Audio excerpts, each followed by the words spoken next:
Now, we know goddamn well that, what's his name? Barry Gordy's systematic way of fucking up the money is divide and conquer.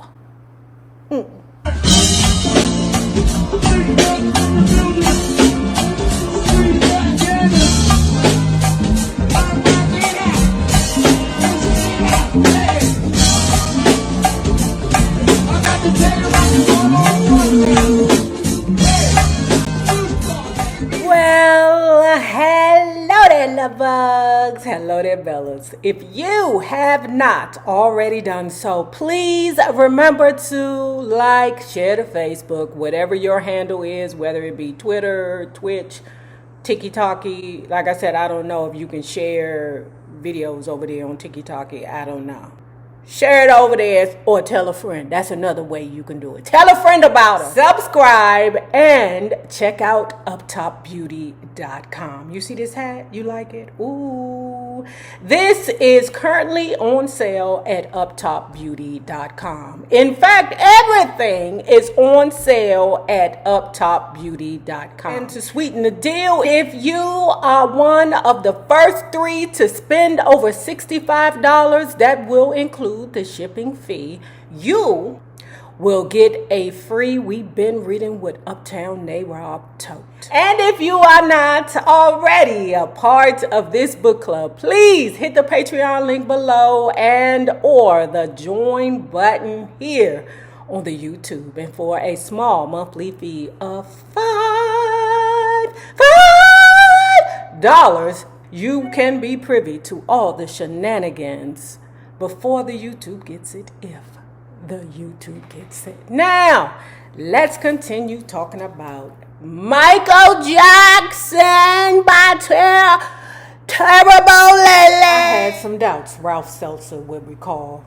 Creative consideration aside, I had concerns about their age and the way they would change when they grew older in terms of their appearance and their voices.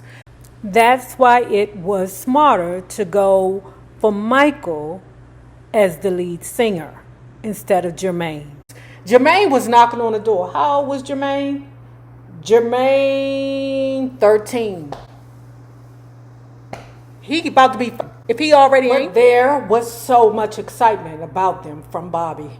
I finally told him to bring them on to Detroit. Though the Jacksons were scheduled to leave Chicago for a local television program in New York, Bobby Taylor convinced Joseph he should instead take the boys to Detroit for an audition.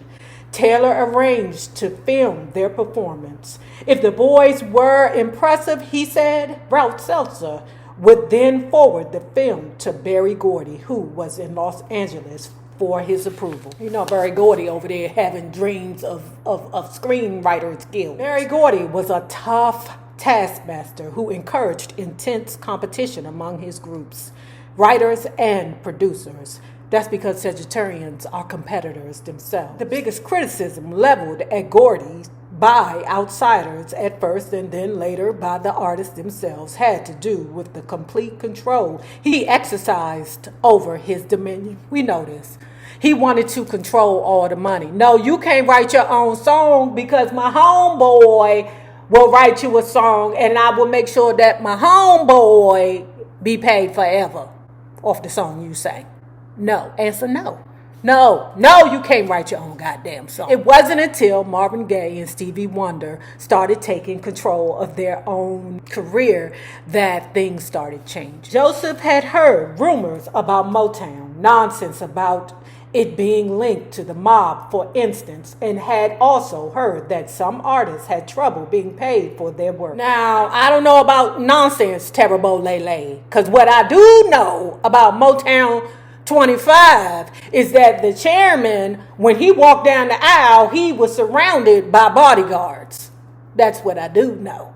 All right, the only people who need that much friggin' protection is people who have a target on their back by the mob. Okay, that's all I'm saying. And had also heard that some artists had trouble being paid for their work. However, none of that was on his mind when he took his boys there that day in 1968 for their audition.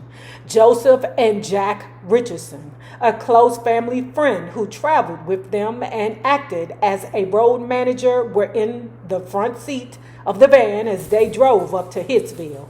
Crammed in the back were the Jackson boys with a plethora of instruments, amplifiers, and microphones. Inside the main building, the first person to greet the gang was a sharply dressed black man. When he asked how he could assist them, Joseph explained that they were the Jackson family from Gary and that they had an appointment for an audition. The man said that he'd been expecting them. "You must be Michael," he said, looking at the smallest. Then pointing to the boys in turn, he correctly called each one by his name. "And you, sir, must be Joseph," he announced as he and the family patriarch shook hands. The boys looked at each other, amazed. The family was then led into a small studio. As they walked in, they noticed a person setting up a film camera on a tripod.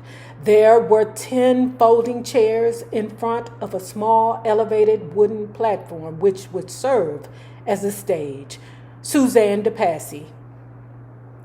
We know her name is Suzanne DePass, but we call her Pass. Suzanne DePassy, creative assistant to President Berry Gordy, entered the studio wearing a blue miniskirt and a yellow blouse with ruffles. Ralph Seltzer was the next to appear, a tall white man wearing a dark suit and conservative tie. Seltzer seemed more intimidating than DePassy. He shook the hand of each boy and then Joseph's and Jack's. "You mean Mr. Gordy's not going to be here?" Joseph asked, unable to hide his disappointment. When Seltzer explained that Gordy was in Los Angeles, Joseph said that they should reschedule the audition when he was back in Detroit. He wanted his son to audition for the boss, not his flunkies. However, Seltzer explained that they intended to film the audition and then have it sent to Gordy on the West Coast. "Mr. Gordy will render a decision at that time," he said. "He'll render a decision," Joseph repeated, more to himself than to Seltzer. So I know we've all seen the video where Michael Jackson is hitting that baby, baby, baby, baby, baby, baby, baby, baby, baby, I got that feeling. Suzanne DePassy and Ralph Seltzer smiled at each other and nodded their heads. Ralph Seltzer cleared his throat and stood up. "I'd like to thank you boys for coming," he said. His voice gave no hint of how he felt the audition had gone. He shook each of their hands before walking over to Joseph and explaining to him that the company would put them all up at a nearby hotel. "I'll be in touch with you," Seltzer concluded, "in 2 days. The hell? 2 days later, Berry Gordy saw the 16mm black and white film. He made a quick decision. "Yes, absolutely. Sign these kids up," he told Ralph Seltzer. "They're amazing. Don't waste a second. Sign them." On July 26, 1968, Ralph Seltzer summoned Joseph into his Motown office for a meeting.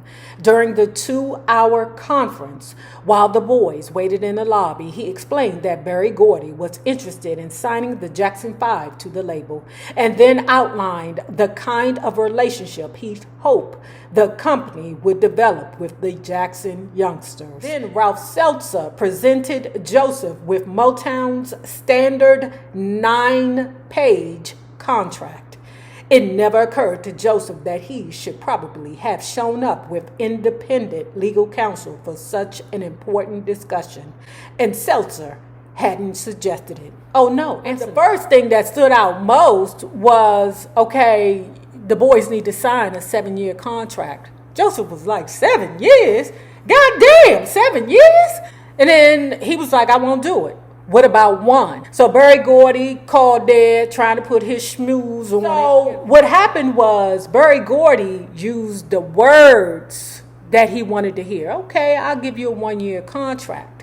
But the not so small print that Joseph did not understand as being a father without business acumen, said that, okay, we'll sign you for a year, but you're going to have to sit in that corner for 6 years until we say it's okay for you to leave. And either you can make music with us, or you can just sit your ass right there in the corner and don't make music at all. Okay? So he gooped him. The Jacksons got the great Motown goop.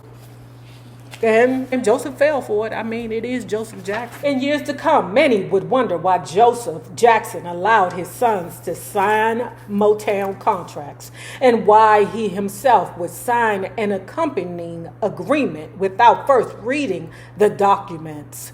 In litigation against Motown years later, Joseph would explain, "I did not read these agreements, nor did my sons read the agreements, because they were presented to us on a take it or leave it basis." Later, after leaving Ralph Seltzer's office, Joseph telephoned Richard Aarons, the man he had hired as his lawyer and the group's unofficial co-manager. Aarons would recall, "Joseph called me up and said he had signed with Motown. There wasn't much I could offer at that point." Also, as per terms of the contract, Motown was obligated to pay the cost of arrangements, copying, and accompaniment, and all other costs related to each recording session, whether the song was released or not.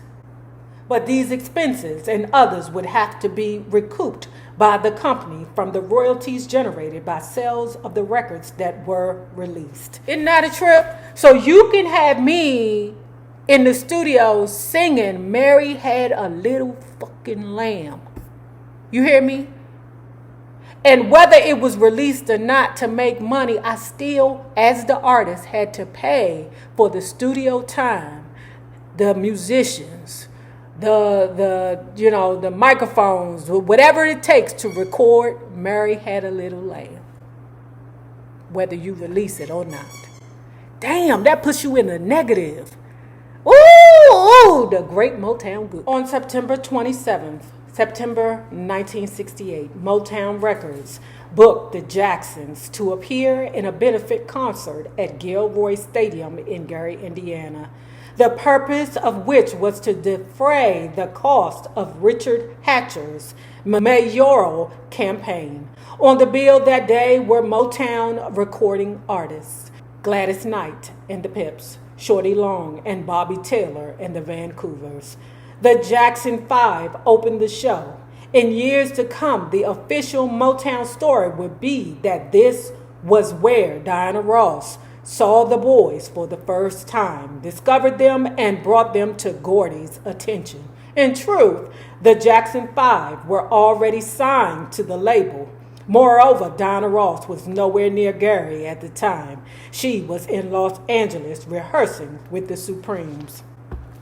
It's the Gordy way. Immediately after signing to the label, the Jacksons began to record at the Motown Studios under the direction of producer Bobby Taylor, the man who had really discovered them in Chicago. For the next few months, they would spend their weeks in Gary, attending to school, and their weekends in Detroit, sleeping on the floor of Taylor's apartment. They recorded 15 songs, most of which would surface later on their albums. Taylor would say later that he was not paid for those sessions. "Sure, I would have liked the recognition for having discovered the Jackson 5, he said, "but recognition don't pay the bills." One day, Berry Gordy and Bobby Taylor were talking about the boys, and Bobby was saying how thrilled he was to be on the ground floor of something as exciting as the Jackson 5. "Taylor, let me tell you something," Gordy said, according to Bobby's memory. "As soon as they get rich, they're going to forget who you are." Now, we know goddamn well that, what's his name? Berry Gordy's systematic way of fucking up the money is divide and conquer. On March 1969, the Motown contract was finally fully executed. The delay had been caused when Richard Seltzer discovered the Jackson 5 were still committed to Steeltown Records, despite Richard Aaron's previous efforts to extricate them from that deal. Okay. You know, Motown is like, okay, we be getting to the money. Everybody, man. Gordy's like, they don't know what to do with these boys. Pay for these boys to get the frig away from Steeltown and to come from Motown. It don't matter because we going to steal that money later. We be getting to the money. Everybody mad. We be making too much money. Everybody mad. Hey!